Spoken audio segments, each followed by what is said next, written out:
सबको जय मसीह की। आज का जो वचन है प्रभु यीशु मसीह ने हमें दिया है वो क्या है, एक दास की और एक स्वामी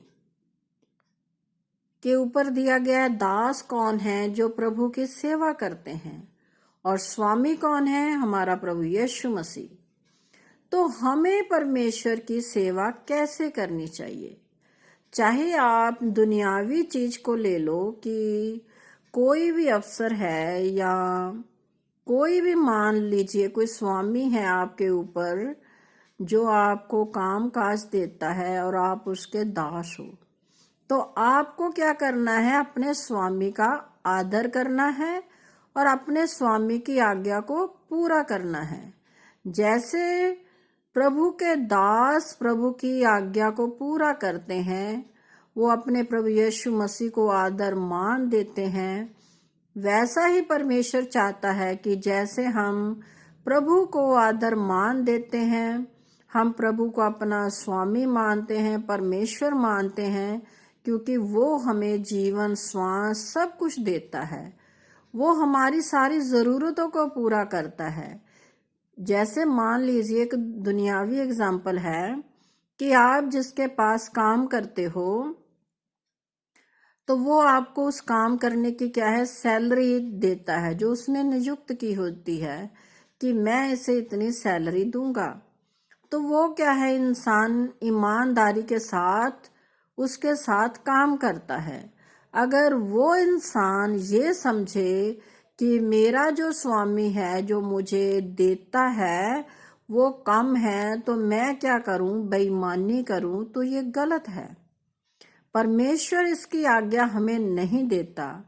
कुछ लोग ऐसे ही हैं कि परमेश्वर हमें बहुतायत से देता है, वो हमारे जीवन की रक्षा करता है, हमें बीमारियों से बचा कर रखता है, हमारे बच्चों के लिए बहुत अच्छा जीवन देता है। और कहने का भाव है कि हमारे जीवन की हर एक इच्छा को वो पूरा करता है। तब भी हम क्या करते हैं, बुड़बुड़ाते रहते हैं परमेश्वर के ऊपर। जैसे कौम इस्राएल क्या करती थी, बुड़बुड़ाती थी। परमेश्वर उनकी हर एक जरूरत को पूरा करते थे। उन्होंने खाने के लिए मांगा, परमेश्वर ने उन्हें खाने के लिए दिया। उन्होंने पानी मांगा, परमेश्वर ने उन्हें पानी दिया। और जितनी भी दुनियावी चीजें होती हैं वो सब परमेश्वर ने उन्हें दी। लेकिन उनका स्वभाव कैसे बन चुका था कि वो हमेशा ही मूसा नबी के ऊपर कुड़कुड़ाते रहते थे कि हमें ये नहीं मिला, हमें वो नहीं मिला, परमेश्वर ने हमें ये नहीं दिया, आप कैसी जगह पर हमें लेकर आ गए हो, हम वहाँ मिस्र में ही अच्छे थे, गुलामी में अच्छे थे, हमें वहाँ बहुत कुछ मिलता था। उनका जीवन क्या था कि वो दास रहकर ही अच्छे थे। उनको ये लगता था कि हम जो दास बने हुए हैं वो ही अच्छे हैं, कम से कम हमारी ज़रूरतें तो पूरी होती थी। लेकिन इंसान की फितरत ऐसी ही है, वो हमेशा यही चाहता है कि जो कुछ भी वो अपने मुख से निकाले, परमेश्वर उसे उसी समय पूरा कर दे। ये ऐसा नहीं होता। क्या विश्वास में इतने दृढ़ हो कि जो कुछ भी आप मांगो आपको फौरन परमेश्वर दे दे? तो इसे हम पहले वचन में जान लेते हैं कि परमेश्वर हमसे क्या कहता है।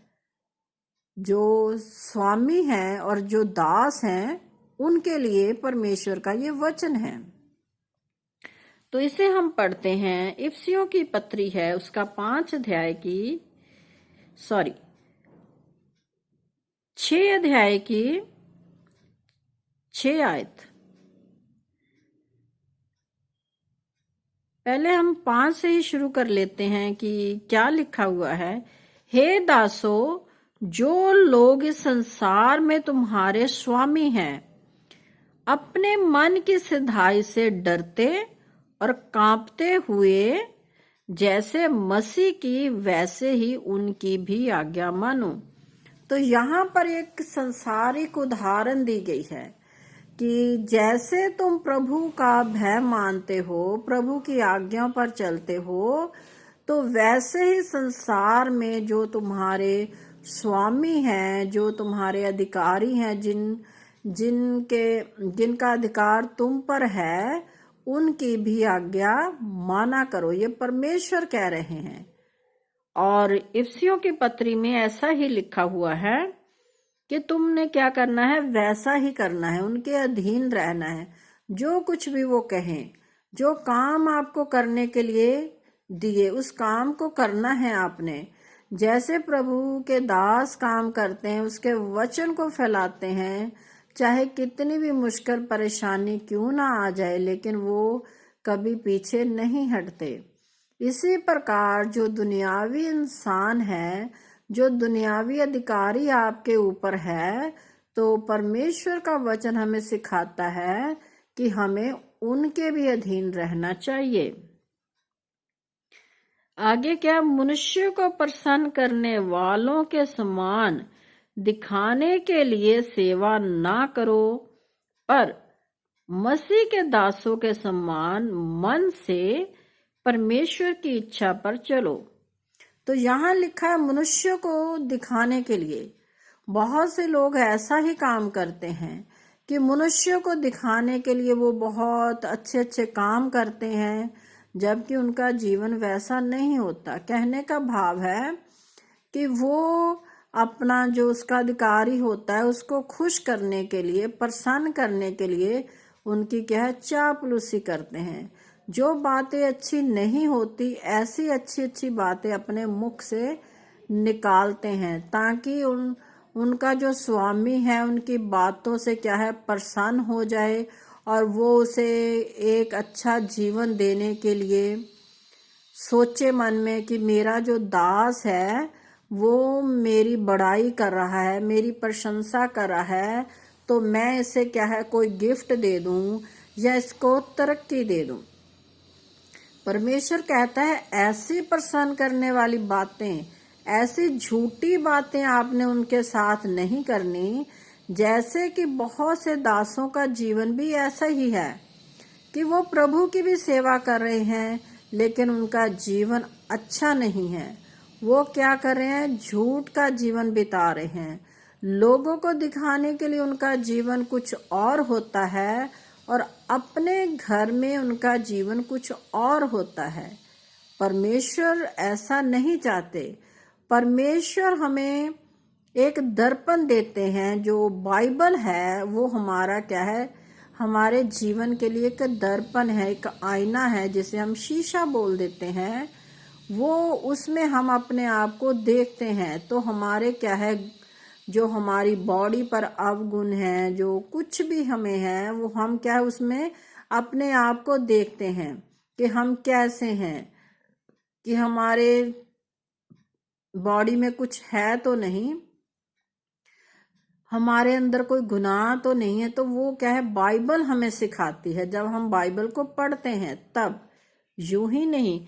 तो इसीलिए कि परमेश्वर का वचन हमें सिखाता है कि हमें उनको झूठी प्रसन्न करने वाली बातें नहीं करनी। जैसे कि वचन में भी मत्ती में लिखा हुआ कि सावधान रहो, तो मनुष्य को दिखाने के लिए अपने धर्म के कार्य मत करो। परमेश्वर हमें क्या कहता है, सावधान रहना है कि हम मनुष्य को दिखाने के लिए धर्मी ना बने। हम अपना जीवन क्या है, लोगों को दिखाते हैं कि हम बहुत धर्मी हैं, हम बहुत प्रार्थना करते हैं, हमारा जीवन बहुत प्रार्थना में रहता है, हम बहुत बड़ी बड़ी बातें भी करते हैं कि हम ऐसा करते हैं, वैसा करते हैं। लेकिन परमेश्वर जानता है कि आपका जीवन कैसा है। और जो हम अपनी जुबान से बहुत बड़ी बड़ी डींगे मारते हैं, उसको भी परमेश्वर जानता है। और वचन में लिखा हुआ है कि मनुष्य का सारा चाल चलन अपनी दृष्टि में पवित्र होता है। जैसा यहाँ लिखा गया है, वैसे ही नीति वचन में भी लिखा गया है कि मनुष्य का सारा चाल चलन क्या है, मनुष्य अपने आप के चाल चलन को ये सोचता है कि मैं बहुत अच्छा हूँ, मैं परमेश्वर के साथ बहुत अच्छी सेवा कर रहा हूँ, परमेश्वर के संग चल रहा हूँ। लेकिन क्या है, परमेश्वर उसको जानता है कि उसका जीवन कैसा है।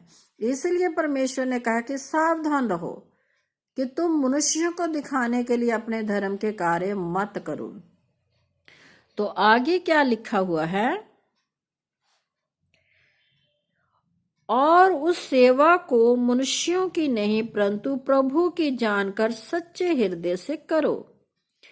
और प्रभु का वचन क्या कहता है कि उस सेवा को, जो भी आपको काम मिला हुआ है इस धरती पर रहते हुए, आप अपने घर परिवार को चलाने के लिए जो भी काम कर रहे हो, उसे ये समझकर करो कि ये काम जो है मैं परमेश्वर के लिए कर रहा हूं, क्योंकि आपने परमेश्वर के संग भी चलना है और अपने घर परिवार का खर्च को भी उठाना है। तो परमेश्वर चाहते हैं कि आप ईमानदारी के साथ चलें, परमेश्वर के संग भी और अपने दुनियावी कामकाज में भी। परमेश्वर हमसे क्या चाहता है कि हम वफादार हों, परमेश्वर के प्रति भी और अपने कामकाज के प्रति भी, क्योंकि वफादार इंसान के पास जो वफादारी वाला दिल होता है, आत्मा होती है, वो हमें कभी भी किसी गलत रास्ते पर लेकर नहीं चलती। आप वचन को ध्यान से पढ़ेंगे तो प्रभु यीशु मसीह ने खुद कहा है कि तुम वफादार बनो। वफादारी हम में बहुत जरूरी होनी चाहिए। जो इंसान वफादार नहीं होता वो जिंदगी में तरक्की नहीं पाता। अगर आप परमेश्वर के संग वफादारी से नहीं चल रहे तो फिर भी आप जिंदगी में कभी तरक्की नहीं पाओगे। अगर आप अपने दुनियावी कामकाज में भी वफादार नहीं हो तो उसमें भी आपको कभी तरक्की नहीं मिलेगी। इसलिए वचन में लिखा हुआ कि परमेश्वर का वचन क्या है, दो धारी तलवार है। परमेश्वर का वचन क्या है, दो धारी तलवार है। वो क्या है, इधर से भी हमें काटती है और उधर से भी काटती है। दुनियावी जो बातें होती हैं वो भी हमें सिखाती हैं और आत्मिक बातें जो है वो भी हमें सिखाती हैं। इसीलिए परमेश्वर के वचन को दो धारी तलवार कहा गया है, जो हमारे क्या है, हृदय को, हमारे गुद्दे को, हमारे बंद बंद को काट डालती है। किसके जरिए काट डालती है? वचन के जरिए। क्योंकि जब हम वचन पढ़ते हैं, जब हम उसको सच्चे हृदय से अपने अंदर ग्रहण करते हैं, तो हमारी आत्मा हमें ये बताती है कि हमने ये कार्य गलत किया है। तो वो क्या है, वचन हमारे उस कार्य को हमें दिखा रहे हैं, सिखा रहे हैं कि हम ये कार्य गलत कर रहे हैं, काट रहे हैं कि तुम में ये क्या है, कोई भी काम जो हम करते हैं उसमें क्या है, अच्छा नहीं है। हमारी आत्मा ये गवाही देती है।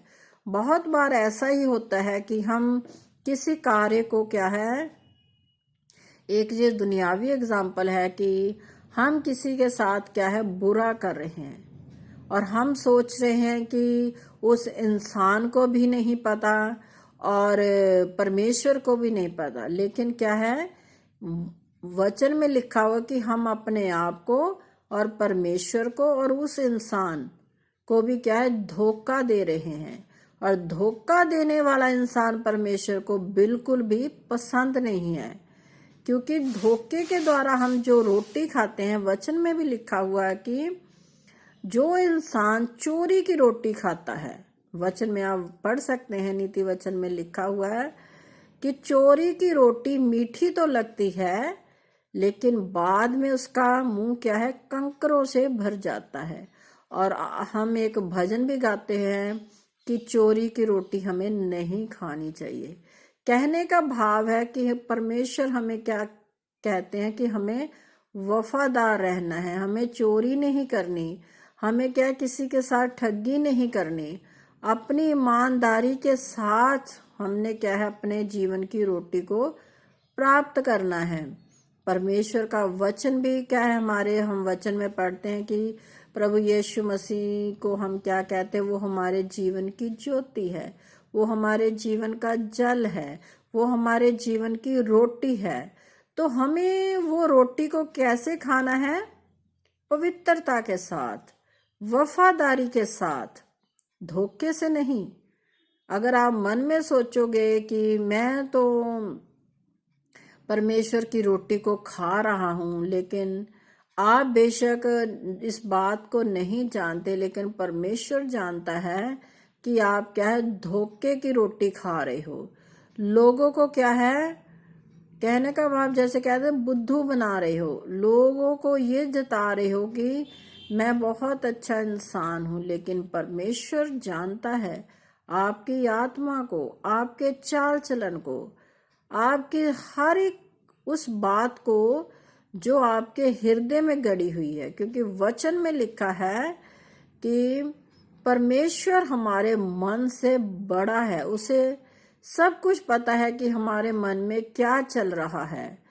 तो इसलिए इंसान अपने आप को धोखा ना दे, क्योंकि जिस परमेश्वर ने हमें बनाया है वो हमारी रचना को जानता है कि हम कैसे हैं, हमारा स्वभाव कैसा है, हम कितने वफादार हैं परमेश्वर के प्रति और अपने काम काज के प्रति। तो इसलिए वचन को आप ध्यान से पढ़ा कीजिए, और जो वचन प्रभु हमें सिखाता है उस पर हमें क्या है, चलना चाहिए। तो आगे देखते हैं क्या लिखा है। क्योंकि तुम जानते हो कि जो कोई जैसा अच्छा काम करेगा, चाहे दास हो चाहे स्वतंत्र हो, प्रभु से वैसा ही पाएगा। तो यहाँ एक सावधानी है। हम बहुत बार यही कहते हैं कि जब भी आप वचन पढ़ते हो तो परमेश्वर की उस सावधानी पर भी ध्यान करो। तो यहाँ परमेश्वर ने साफ साफ हमें एक सावधानी दे दी है कि जो कुछ भी इंसान, चाहे वो दास है चाहे वो स्वतंत्र है, जैसा भी काम करेगा उसको उसका फल परमेश्वर वैसा ही देगा, हमारे काम के अनुसार। अगर हमने अच्छे काम किए हैं तो परमेश्वर उसका अच्छा फल हमें देगा। अगर हम संसार में रहते हुए बुरे ही काम कर रहे हैं तो उसका फल हमें बुरा ही मिलेगा। क्योंकि ये नहीं हो सकता कि आप कार्य तो बुरे कर रहे हो और इच्छा आप रख रहे हो कि मेरे साथ अच्छा हो, ये नहीं। जब आप दूसरों के साथ बुरा कर रहे हो तो आपका भला कैसे होगा। जब परमेश्वर ने, हम वचन में किसी दिन आपको बताएंगे कि परमेश्वर ने जो हम में आत्मा डाली है वो परमेश्वर की पवित्र आत्मा है। जैसे हर एक इंसान में परमेश्वर ने अपनी आत्मा को डाला है। परमेश्वर क्या है, अपने आप को हमारे अंदर देखता है। तो इसको हम एक अलग से वीडियो में आपको सुनाएंगे कि इंसान में परमेश्वर अपने आप को कैसे देखता है।